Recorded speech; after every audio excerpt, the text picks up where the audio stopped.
Hello, welcome back to my channel. இந்த புரட்டாசி மாதம் ஏழுமலையானுக்கு ரொம்ப விசேஷமான ஏலக்காய் மாலை கட்ட பழகிக்கோங்க.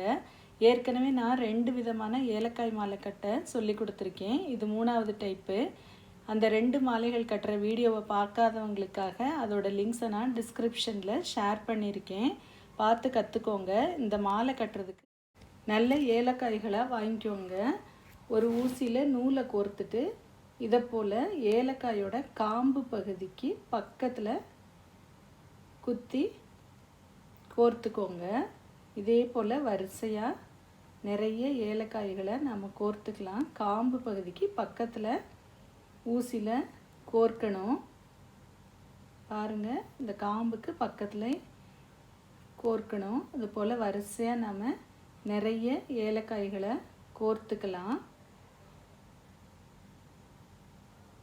கோர்த்து முடிச்சுட்டு ஊசியை எடுத்துட்டு ஒரு 5 ஏலக்காய்களை ஒன்றா சேர்த்து நான் ஒரு சின்ன பூ மாதிரி கட்டுறேன். 5, 6 உங்களுக்கு எத்தனை இஷ்டமோ அப்படி சேர்த்துக்கலாம். மாலை குண்டாக வேணும்னா கொஞ்சம் அதிகமாக சேர்த்துக்கோங்க. நான் 5 ஏலக்காய்களை ஒன்றா சேர்த்து நல்லா டைட்டாக 2 முடிச்சு போட்டுக்கலாம். போட்டுட்டு இந்த எக்ஸஸாக உள்ள த்ரெட்டை கொஞ்சம் கூட வெளியில் தெரியாத மாதிரி நல்லா டைட்டாக கட் பண்ணிடுங்க.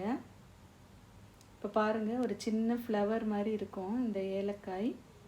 இதே போல் நம்ம நிறைய பீசஸ் கட்டி எடுத்துக்கலாம். 5 ஏலக்காய்களாக சேர்த்து இது மாதிரி கட்டி வச்சுக்கோங்க.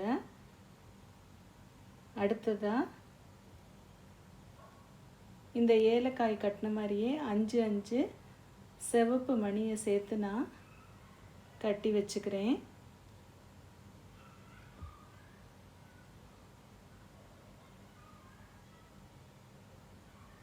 இதே போல் கோல்டன் பீட்ஸை கூட அதே போல் கட்டி எடுத்துக்கலாம். அப்படி இல்லைன்னா கோல்டன் பீட்ஸு இதே போல் ஃப்ளவர் மாதிரியே கடையில் கிடைக்கிது, அதை வாங்கியும் நாம் வச்சுக்கலாம். இதையும் ரெடியாக வச்சுட்டு ஒரு ஊசியில் உள்ளன் த்ரெட்டை ரெட்டையாக கோர்த்துக்கோங்க.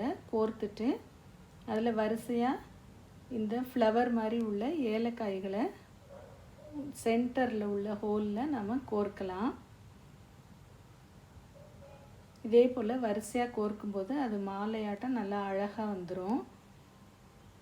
எவ்வளோ நீளம் வேணுமோ கோர்த்துட்டு அடுத்ததாக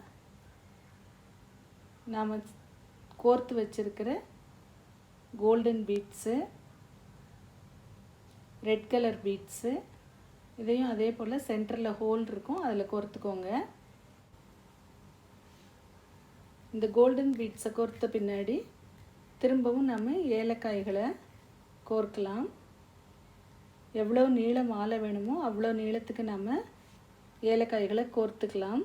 இது ஏழுமலையானுக்கு மட்டும் இல்லை, 60ஆம் கல்யாணம் 80ஆம் கல்யாணம் பண்ணிக்கிறவங்களுக்கும் கூட இதை நம்ம போடலாம். ரொம்ப விசேஷமானது. மாலை எவ்வளோ நீளம் வேணுமோ கோர்த்துட்டு அடுத்ததாக குஞ்சலம் ஒன்று ரெடி பண்ணி வச்சுருக்கேன்.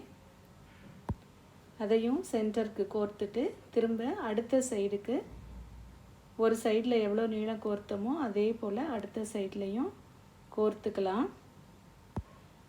இந்த மாலை கட்டுற வீடியோ உங்களுக்கு பிடிச்சிருந்ததுன்னா லைக் பண்ணுங்கள், உங்கள் ஃப்ரெண்ட்ஸ் கூட ஷேர் பண்ணுங்கள். இது வரைக்கும் பூங்குடிஸ் சேனலுக்கு சப்ஸ்கிரைப் பண்ணாதவங்க சப்ஸ்கிரைப் பண்ணிக்கோங்க. அப்படியே பக்கத்தில் உள்ள பெல் ஐக்கானை கிளிக் பண்ணிக்கோங்க. அப்போ தான் நான் போஸ்ட் பண்ணுற வீடியோஸோட நோட்டிஃபிகேஷன்ஸ் உங்களுக்கு உடனே வரும். இந்த கடைசியில் ஒரு கோல்டன் பீடை இதை போல் கோர்த்து டைட்டாக ஒரு முடிச்சு போட்டு வச்சிட்டோம்னாக்க ஏலக்காய்கள் அப்படியே பிரியாமல் இருக்கும். நம்ம வீட்டில் உள்ள சாமி படத்துக்கும் இதை போல் மாலைகள் கட்டி போடலாம். தேங்க்யூ ஃபார் வாட்சிங்.